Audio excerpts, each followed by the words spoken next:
एक और चीज उद्घोषणा कर इनका नाम बोलो, इनका नाम आपसे बोलेंगे। बहुत बढ़िया सर। और सर की तरफ से एक छोटी सी प्रोत्साहन राशि है जो सर तरुण कुमार को देना चाहते हैं, और मैं उठा लूँगा सर, कोई जी जी।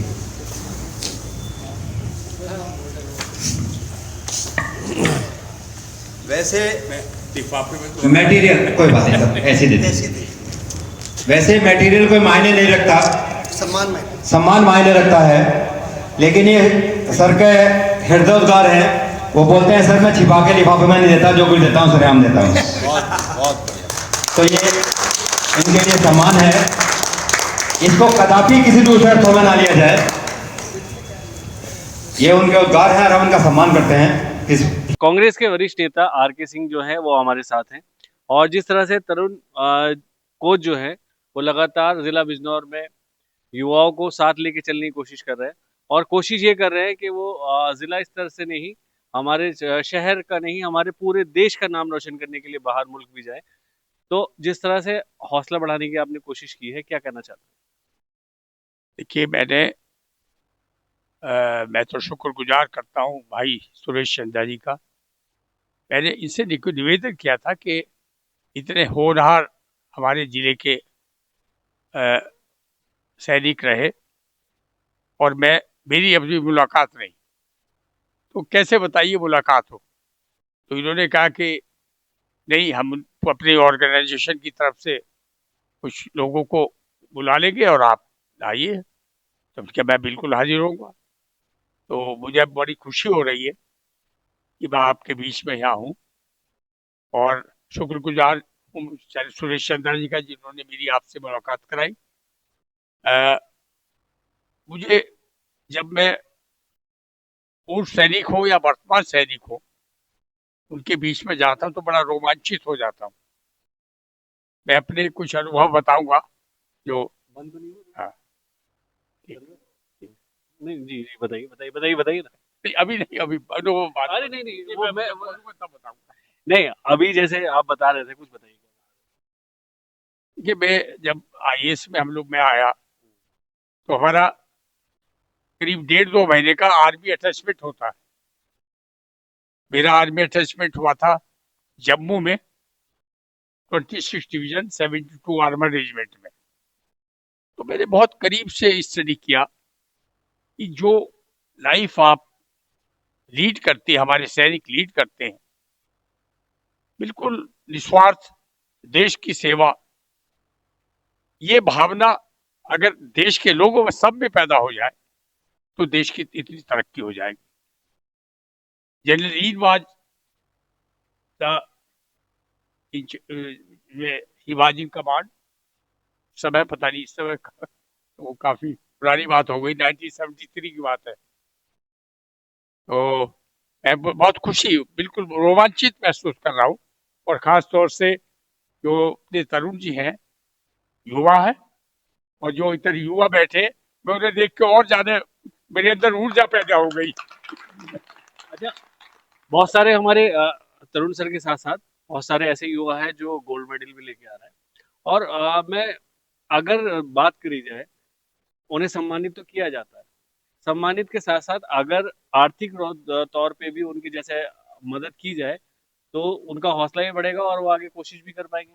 हाँ, जब वो ताकत हमें देंगे आप लोग, तो वो किया जाएगा बिल्कुल। जब आप ऐसी ताकत हमारे हाथ में आएगी तो हम करेंगे। मतलब आपने आगे का इलेक्शन को लेके कह दिया है कि सत्ता में आएंगे तो बहुत कुछ। देखिए, मैं राजनीतिक बात नहीं कही, मैंने सत्ता की बात भी है, राजनीति की बात भी है। मैं गवर्नमेंट सर्विस में था, मैं अपने अनुभव बताऊंगा आपको। जब आपने जिक्र कर दिया, मैं कहता नहीं। देखिए, मैं 1973 में मैंने ज्वाइन किया और 2004 में रिटायर हुआ। लगभग 30-31 साल मैंने जॉब किया है राजनीति से अलग। मैं समझता हूं, मैंने एक दिन लगा रहा था हिसाब कि हम अपने जिले के करीब 9-10 हजार ऐसे लड़के हैं जिनको मैंने अपनी कलम से नौकरी दी, एक जाति के नहीं, हर जाति के। और इतने ही वो होंगे जिनको सिफारिश करके दी, पहुंच गया मेरे पास कोई, बोले साहब मेरा इंटरव्यू है फला तारीख को और ये रोल नंबर है साहब फला डिपार्टमेंट में। हाँ, अरे भाई ये लड़का नोट कर लो, रोल नंबर ये है, नाम ये है, ये फला तारीख को इंटरव्यू है, भाई ये मेरे जिले का लड़का है, हो गया। अंदाजा 20,000 लोग होते, लगभग 20,000 का मतलब 60,000 फैमिली। लेकिन तकलीफ है मुझे एक बात की, आप पूछ रहे हैं मैं इस पे बाइट दे रहा हूँ, अच्छा नहीं लगता, मैंने उनके दर्शन नहीं किए। तरुण सर, कुछ आज जैसे सम्मानित हुए, क्या कहना चाहेंगे? सम्मानित हुआ मैं, और सर का बहुत ही ज़्यादा मैं धन्यवाद करता हूँ कि मैं ही नहीं, अगर कोई दूसरा बच्चा भी मेडल लेकर आता, मैं चाहता हूँ कि मेरे जैसे बहुत लड़के निकले बिजनौर से। और हम तैयारी भी करा रहे हैं बच्चों को, इसलिए हम लेके भी आए अपने बच्चों को। ये अभी स्टेट खेल रहे हैं, अभी नेशनल खेलेंगे और इंटरनेशनल भी जाएंगे। कोशिश यही रहेगी कि भैया सारे बच्चे मेरे जैसा खेल का आएँ। जैसे अभी सर ने हमें सम्मानित किया है, ऐसे इनको भी सम्मान मिले। और सम्मान एक ये नहीं कि आजकल ऐसा नहीं है इवेंट में पैसा लगता है, खेलने में डाइट में पैसा लगता है, उसके हर चीज़ महंगी हो चुकी हैं। अगर हम ये सोचें कि भैया मेडल देकर सम्मानित कर रहे हैं बच्चों को, सम्मान होता है, मगर आर्थिक तरह से भी सम्मान स्पोर्ट्समैन का करना चाहिए। मैंने एक बच्चों से अपने एक कमिटमेंट कर रखी है, अगर कोई बच्चा मेरा नेशनल में मेडल लेकर आता है तो 1,00,000 रुपए नगद इनाम मैं दूंगा।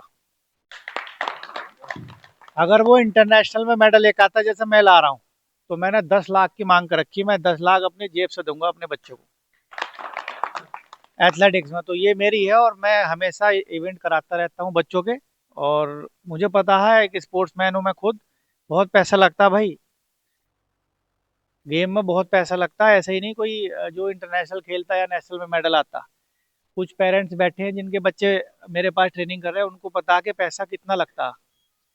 अगर मैं मेडल ला रहा हूँ और कोई मेरा सम्मान कर रहा है, तो भाई आर्थिक तरह से भी मदद करनी चाहिए, सभी को आगे आगे बढ़ कर आना चाहिए, तभी हमारे क्षेत्र का, हमारे ज़िले का बच्चा निकलेगा और नाम रोशन करेगा हमारे ज़िले का, अपने माँ बाप का, अपने भारत का। अभी मैं 22 अगस्त को वर्ल्ड चैंपियनशिप खेलने जा रहा हूँ दक्षिण कोरिया, जो डेंगू में कंपटीशन है हमारा, एक डेंगू शहर है वहाँ का, उसमें। और कोशिश यही रहेगी कि मैं गोल्ड मेडल लाऊं। अभी मैं करीबन 6 घंटे वर्कआउट कर रहा हूँ। बच्चे के जो हम वर्कआउट करते हैं, मेहनत करते हैं, उसको कोई देखता नहीं है, बस ये देखते हैं यार मेडल आ गया, वाह। अब और उस टाइम पर कोई सपोर्ट ही नहीं करता। कुछ बच्चे ऐसे हैं जो जिसमें टैलेंट है और वो हमारे पास कर रहे हैं, तो मुझे दुख होता है कि यार उनके पास पैसा है नहीं और बेचारे डाइट खा नहीं पा रहे और लगे पड़े हैं। इस वजह से भी हमारे बच्चे कम निकलते हैं। और मैं यही कहूँगा अपने जो यहाँ के बच्चे हैं उनके पेरेंट्स से कि मदद करो भाई, बच्चों को बाहर निकालो। स्पोर्ट्स एक ऐसी सिस्टम है कि अगर हमारा बच्चा स्पोर्ट्स में निकलता है तो नाम तो रोशन होगा ही होगा। बोलते हैं कि सरकारी नौकरी सबसे पहले स्पोर्ट्स वाले को मिलती है। आर्मी हो, रेलवे हो, ओएनजीस हो, या फिर और कोई ऐसी संस्था हो, स्पोर्ट्स की वैल्यू हो भाई। तो मैं चाहता हूँ कि अगर मैं जिले में आया हूँ तो मैं अपने बच्चों को सबको निकाल लूँ, और जो मेरे पास रहेगा वो तो निकलेगा, क्योंकि मैं डिसिप्लिन में अपने बच्चों को रखता हूँ, अच्छी मेहनत कराते हैं। और मतलब बस सपोर्ट ये है कि माँ बाप को सपोर्ट करनी है, डाइट की डाइट उनको देनी है, तभी बच्चा निकलेगा। रनिंग अब ऐसा नॉर्मल इवेंट नहीं रह गया, जब तक दोगे नहीं बॉडी को तब तक चलेगी नहीं। जैसे पेट्रोल गाड़ी में डालते हैं तो चलता है। तो बस यही है मेरी तरफ से, तो ये है कि यार मेहनत करो और सपोर्ट करो स्पोर्ट्समैन को, आर्थिक तौर पर ज़्यादा सपोर्ट करो भाई। अगर किसी का मेडल आ जाता है तो हमारे बिजनौर के जो नेता हैं वो ठंडे पड़ जाते हैं कि यार छोड़ यार, क्या करना। अगर तुम आगे बढ़ के हिस्सा नहीं लोगे कि तो यार और कौन लेगा। हमने आपको वोट दे के बनाया है, तो अगर हमारा बच्चा निकल रहा है तो आपको ये लगना चाहिए कि यार ये निकला, मैं इसकी और सपोर्ट कर दूं। बस यही गुजारिश है सभी से कि स्पोर्ट्समैन की आर्थिक मदद करी जाए। जय हिंद, जय भारत। स्पोर्ट्समैन की आर्थिक मदद की जाए, ये चर्चा चली है और ये चर्चा आगे भी जाएगी। और जितने भी वरिष्ठ जो यहाँ पे सांसद है, विधायक है, जिन्होंने इलेक्शन लड़ा है और जनता के बीच में जाके इलेक्शन लड़ा है और जनता से कहा है कि मुझे वोट दो, मैं विकास करूंगा, तो ये विकास भी एक जरूरी है। जो युवा यहाँ से निकलेंगे तो वो कुछ ना कुछ बन के इसी क्षेत्र का नाम रोशन करेंगे। मैं मोहम्मद फराज किरतपुर।